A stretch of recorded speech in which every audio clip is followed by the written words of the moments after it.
if you ask me if Arsenal was going to win the league back to back next season before the World Cup, I would have looked to you dead in the eyes and said there's no reason as to why we shouldn't.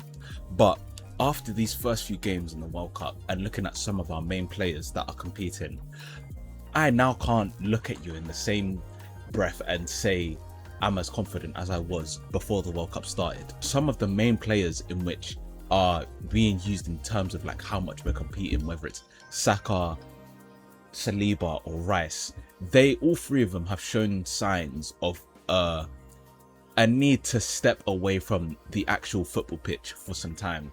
It's clear that unless we get like major backups, and I can't believe I'm saying this again, but unless we get major backups for like Declan Rice or Bukayo Saka, it's very clear that going into this season, we are going to have some real drop-offs in terms of quality. There's not really many players in the world right now that can do what Declan Rice is good at, specifically in how much ground he covers. And then Bukayo Saka, quite literally, there's not many people that are as smart as he is when it comes to playing on the right.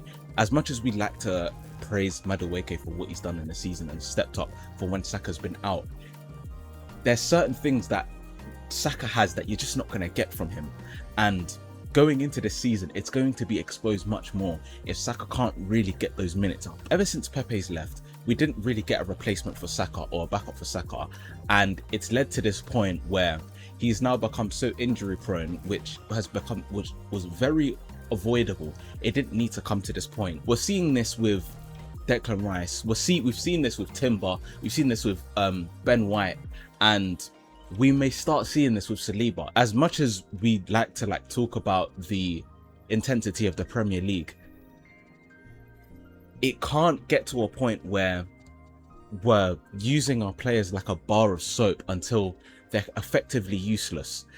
There has to be some sort of way that we can actively deal with this problem where it's like we can manage a player's minutes without having to completely drop off the performances. That's one thing that we've probably got to address again this season, and it's making sure that if we get replacements, it's not a complete drop off in terms of level quality, because in terms of who we get as like a backup for Rice, it's really got to be a question of can they do at least to a somewhat similar level to what Rice does already. I mean, to even get that, you're looking at to spend at least 60 mil. We're seeing players go for 100 million plus just because they're in the Premier League. It's insane right now. So it's going to be very difficult to really see how Arsenal to navigate this transfer window. I would really question how we move as like a club in terms of like